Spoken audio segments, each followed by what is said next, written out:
গোপ কেটে ফেলেছি। কি এখন মন্ত্রীমশাইকে গোপ ছাড়া কেমন দেখতে লাগবে? রাজকুমারী, ওনার নিজের গোপ নিজের স্ত্রীর থেকেও বেশি প্রিয়। হ্যাঁ, সারাক্ষণ ঘুমিয়ে থাকার মূল্য তো তাকে দিতে হবে, তাই না?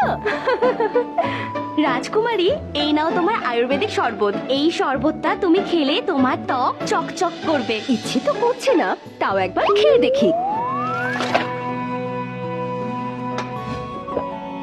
থু, কি বাজে খেতে এটা। এটা খেয়ে তো মুখের স্বাদটাই নষ্ট হয়ে গেল।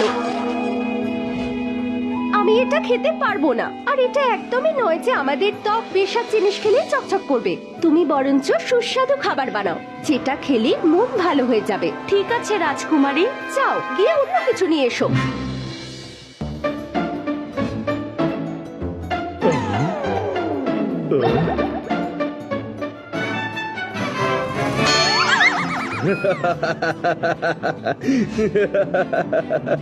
এটা আবার কিরকম লুক মন্ত্রী মশাই? অর্ধেক গোফ? আপনি তো আপনার গোফকে নিজের প্রাণের থেকেও বেশি ভালোবাসতেন, তাহলে হঠাৎ করে এটাকে ত্যাগ করলেন কেন? আমি তো কিছুতেই নিজের হাসি আটকাতে পারছি না। আমি আমার গোপ কাটিনি মহারাজ, আমার গোপের বলি দিয়েছে রাজকুমারী স্বয়ং। এই রূপ রাজকুমারী ঘুমোতে ঘুমোতে প্রদান করেছেন মহারাজ। তাহলে তো আমিও কিছু করতে পারবো না মন্ত্রী মশাই। ওর দুষ্টুমির ব্যাপারে তো পুরো রাজমহলের সকলেই জানেন। আমার কন্যা ভীষণই দুষ্টু।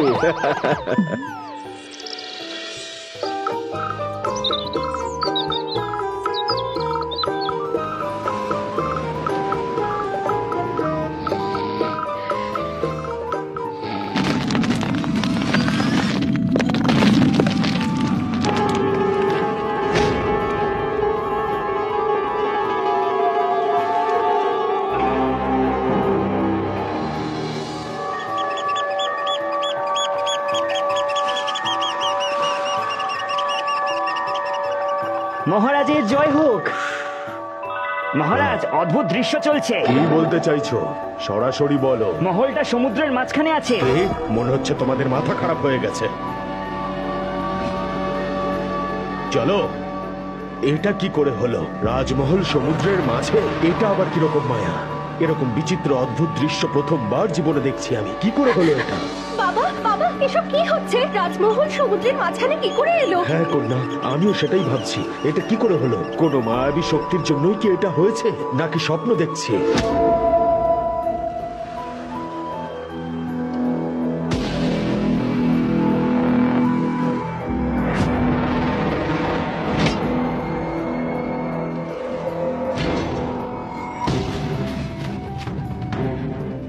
এ কে? রাজমহল তো সমুদ্র তটে এসে গেছে। এটা কিরকম বিচিত্র নগরী! সৈনিকরা তাড়াতাড়ি যাও, আমাদের উপর আক্রমণ হয়েছে। সকলে অস্ত্রশস্ত্র নিয়ে আক্রমণ করো। আমাদের রাজমহলে ওদেরকে প্রবেশ করতে দিও না, বাইরেই শেষ করে দাও ওদের।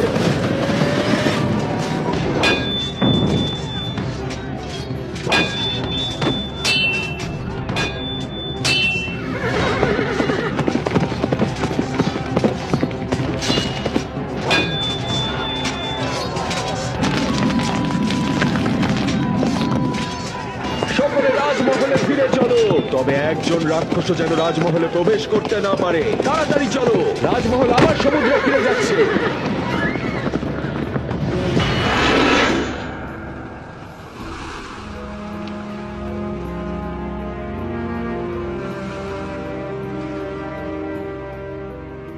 কি হয়েছে বাবা? ভাবছি ভীষণই বিচিত্র অদ্ভুত ঘটনা এটা। কখনো ভাবছি আমি স্বপ্ন দেখছি না তো, অদ্ভুত সব জিনিস হচ্ছে। মাঝে মাঝে আমারও সেটাই মনে হয় বাবা। এর পিছনে অবশ্যই কোনো রহস্য আছে। আজ পর্যন্ত এরকম কেউ শোনেনি। কোনো কারণ ছাড়া কোনো কিছুই হয় না কন্যা। এই রহস্যের সমাধান করতে হবে। জানি না এর পরবর্তী গন্তব্য কোথায় হতে চলেছে। সতর্ক থাকতে হবে।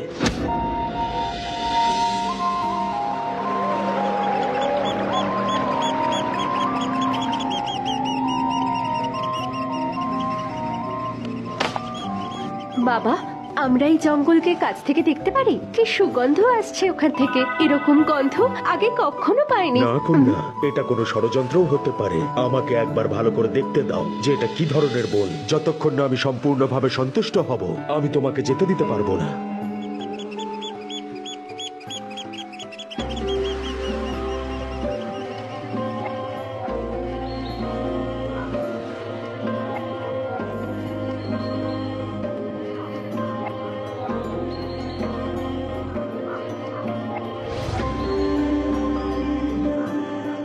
প্রণাম মহোদয়।